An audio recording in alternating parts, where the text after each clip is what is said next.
Hi, I'm Dr. K. Patel. In this video, I'm going to be giving a short presentation about the pillars of imaging and videography and giving you some hints on how to achieve that with your Topcon slit lamp. Your setup is really important when trying to get the best images. I'd recommend as large a monitor as possible, and an adjustable arm can be very useful. A wireless mouse will save your back. It allows you to adjust the settings of ImageNet 6 from your desk or from beside your slit lamp. You're also going to want an intimate understanding of your slit lamp. ImageNet 6 is the patient management system for Topcon, and it's from here that you will control your slit lamp and adjust the settings. Once you have picked a patient, you can access the imaging module using either the acquisition tab or the DC4 button. The DC4 has default settings which can be tweaked as per personal preference. Personal settings for specific imaging tasks can also be named and saved. For me, the default settings work well for most things. In the most basic terms, photography and videography is about light and focus. To achieve focus, you need to set up your oculars.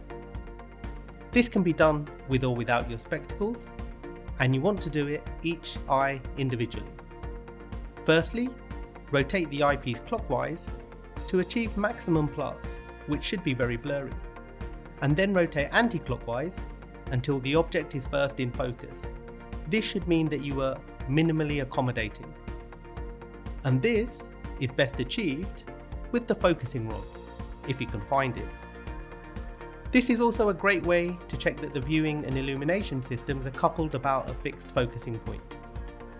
You can use patient eyelids or lashes, but it's quicker to make sure you are ready to go at the beginning of the day.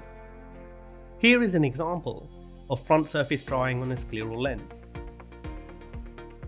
And this is fogging in the reservoir. That's only a difference of 300 microns.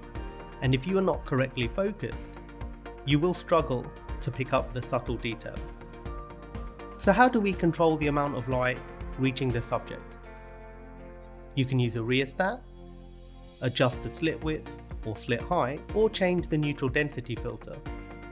You'll remember from uni that different light sources have different color temperatures, with daylight being around 5000 kelvins. Halogen sits at about 3000 kelvins, and LED can be anywhere from 3000 Kelvin to 6000 Kelvin. The color of the light source will impact the image appearance. Within the system is a digital sensor, and this can compensate for the light source used. Halogen tends to be warmer or yellower. LED lights tends to appear cooler and has more light towards the blue end of the spectrum. This is useful for maximizing scatter to view subtle abnormalities such as anterior chamber cells. Here's another example. This is a patient with ghost cells in the anterior vitreous, following the resolution of a vitreous hemorrhage. The image on the left is using an LED bulb, and the right is using a halogen bulb. Hopefully, you can immediately see the difference in the ability to detect and image small objects. And with that, I can finally get to the principles of good imaging. These are aperture size, shutter speed, and ISO value. And these are the pillars of good imaging. As with your pupils, aperture size will control depth of field, and this will impact the amount of light entering the system. Many slit lamps have a fixed aperture, so in general, we don't need to worry about this too much. But the smaller the aperture size, the more light will be required. Shutter speed is akin to blink speed and is mostly measured in fractions of a second. Well, it is for what we're going to be doing. Decreasing the shutter speed, opening longer, will increase the amount of light reaching the sensor, but this also increases the risk of motion blur. In these images, all that has changed is the shutter speed. As I speed up the shutter, the image becomes dimmer. You only want to increase the shutter speed if you are trying to image something that is moving fast. On ImageNet 6, this can be adjusted from the drop-down menu at the top of the screen. Usually, I stick to 1/30. If needs be, I will decrease the shutter speed, increasing the exposure time. For those of you that are old enough to remember film, the concept is the same. The higher the ISO value, the higher the sensitivity of the sensor. Increasing the sensor sensitivity will cause an increase in noise or graininess to the image. The control for this is also at the top. Where possible, I keep the ISO as low as I can to give a clearer and sharper image.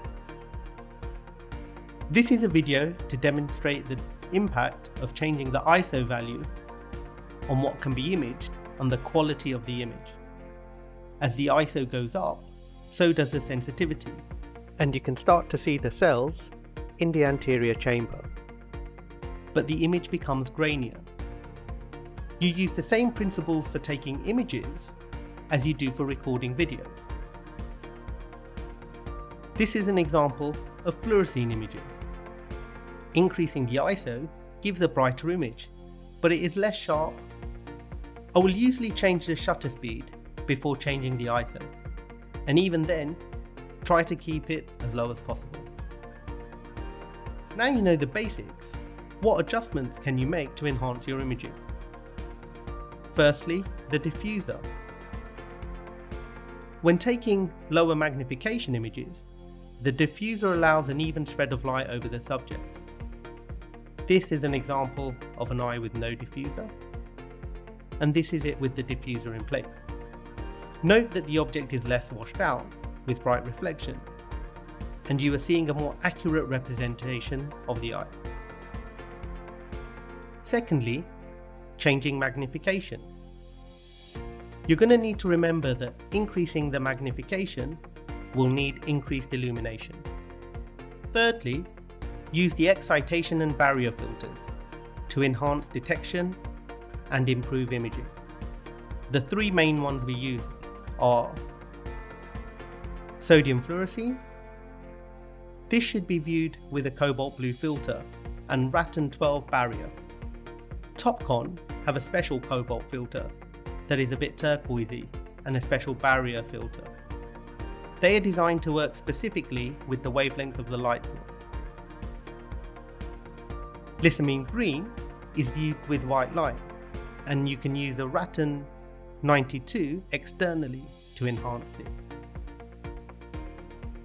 Blood is best viewed with a red-free filter. Filters will need increased light. This is cobalt blue without a Rattan 12. The addition of a Rattan filter significantly enhances the areas of staining and pooling. This patient had lost a contact lens and went fishing for it. The image on the left is using the Topcon blue exciter filter and barrier. The image on the right using standard cobalt blue with a barrier filter. The Topcon filter barrier combination is about 1.6 times brighter than a regular cobalt blue and Rattan 12. This is a keratoconic patient who is a scleral lens wearer and who had an intrastromal hemorrhage. Notice how more obvious it becomes when you use the red-free filter.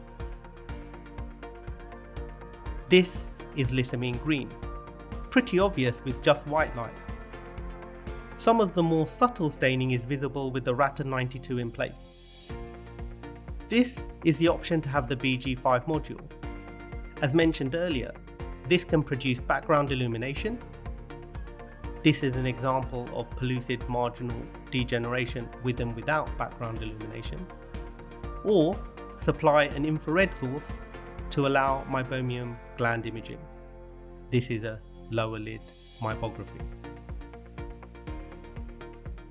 It's important to remember that changing the alignment of the optics allows different viewing techniques and perspectives.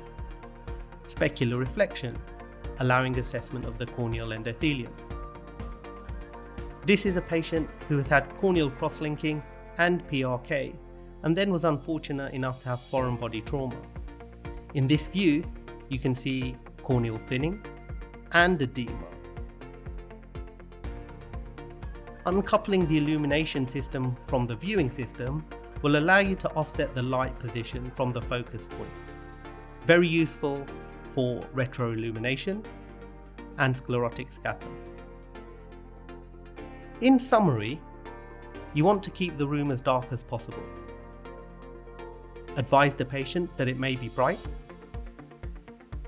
When focusing, it's easier to pull backwards. Take multiple images. The joys of digital media mean it's easy to delete anything that's not worked. In the beginning, keep a diary of what works. Higher ISO, with or without diffuser for sodium fluorescein imaging. And use the images for patient education, colleague education, and practice promotion. In reality, you need to get to know your equipment, and good images will come with combination of settings and practice. Thank you.